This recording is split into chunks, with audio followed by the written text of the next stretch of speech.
aura lieu ce combat de boxe avec Booba? Bien sûr qu'il va avoir lieu, ça va être en Tunisie. En Tunisie? Exactement. Loin, ça. Et quand? De Belgique, Ah, en plus. Au mois de juin. Belgique, c'était pas moi. Hein. L'idée du combat, c'est pas mon idée. Hein. On Non. est d'accord là-dessus quand Ouais, même. ouais. Ok, d'accord. Donc moi, je n'ai fait que répondre comme d'habitude. Mais vous avez le Voilà. contrat? Oui, je l'ai, ouais. En Ça Belgique, sera on se en répète. Tunisie. Pourquoi en Tunisie? Parce que c'est là-bas que ça va se passer, c'est tout. D'accord. En terrain neutre, si je puis dire. Ouais, terrain neutre, ouais. Et tous les coups seront permis? Non, parce qu'il y a des règles dans le MMA quand même. Oh oui. On n'a pas le droit de mettre des doigts dans les yeux. C'est l'étranglement, je crois, c'est ça? Non, non, non, on n'a pas le droit de mettre les doigts dans les yeux. On n'a Ah, pas le droit quand même. de tirer les oreilles, tout ça. On n'a pas le droit. Mais vous, Et vous en suivez, hein. en attendant ce combat donc en Tunisie au mois de juin, Ouais. vous continuez à vous clasher parce que j'ai vu que Booba se moque de vos ventes d'albums. Ouais, il se moque tout le temps de mes ventes d'albums depuis le début, depuis le premier CD de toute façon.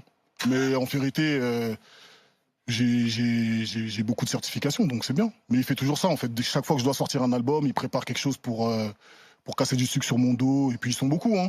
Il y a même des gens, des professionnels du combat, j'ai vu, qui étaient dedans, qui font des vidéos. Ils essayent de me... C'est de la jalousie? En fait, dire de la jalousie serait pas logique parce qu'il a tout. Je pense qu'il fait juste une fixette sur moi et il a décidé d'arrêter ma carrière et bon voilà quoi. Donc c'est son boulot. Donc il fait en sorte que beaucoup de gens me détestent, beaucoup de gens ne m'aiment pas. Et puis bon voilà quoi. Moi de toute façon j'ai toujours commencé mes ventes. Tout doucement. J'ai jamais eu j'ai jamais commencé avec un disque d'or la première semaine. Moi je commence toujours à 14 000. Mon album Hors Noir il avait fait 19 000. Le deuxième avait fait 14 000. Après j'ai fait 18. Je commence toujours comme ça et après je finis à 100 et quelques. Donc je me bats, je continue même s'il m'insulte, même s'il essaie de casser du sucre. Dès que je vais sortir un clip, je sais qu'il va en sortir un ou il va sortir un truc. Je sais qu'il va faire quelque chose parce que c'est son truc en fait. Il fait une fixette sur moi. Mais moi je continue. Je fais comme si des fois de rien n'était et des fois quand les insultes sont un peu trop grosses, Enfin, je réponds. En fait, c'est vous avancez, mais vous l'avez toujours sur le dos, quoi. Toujours. Je l'ai sur le dos depuis 6 ans.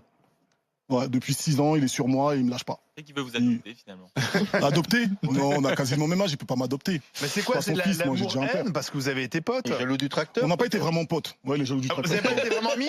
Non, on n'a pas été vraiment amis en fait. C'est vrai que quand tu fais des collaborations dans la musique, on a l'impression que les gens sont amis, mais j'ai fait des collaborations avec des gens, je ne suis pas forcément ami avec eux. Je les ai rencontrés, on a dû discuter un peu, mais je suis pas forcément ami avec eux. J'ai des amis d'enfance avec qui j'ai grandi. Booba n'en fait pas partie. Comme moi, je fais pas partie de ses amis. Donc il veut faire croire aux gens qu'il a toujours été avec moi, mais c'est faux. Il m'a jamais produit, il a jamais mis un euro sur moi, il m'a jamais signé, j'ai jamais été son artiste. Ah oui. C'est juste qu'il fait une fixette sur moi et il a décidé d'arrêter ma carrière. Donc moi, je continue. il y a beaucoup d'esbrouf ou n'importe quoi dans ce qui est raconté sur vos rapports entre lui Bon, en et fait, vous. il y a un terme générique, il y a un terme un peu urbain qu'on dit chez nous, qui vient de l'arabe, qui s'appelle la hagra. C'est un peu ce qu'il pratique en fait. C'est son truc, ça veut dire c'est faire du mal gratuit. C'est s'en prendre aux gens gratuitement. Il n'y a d'accord. pas que moi, hein, il y a beaucoup d'artistes comme ça. Hein. Vous savez, on peut citer beaucoup de noms. Hein. Ça va de Gims, à l'époque c'était Cynic, Diams. Bon, aujourd'hui, c'est-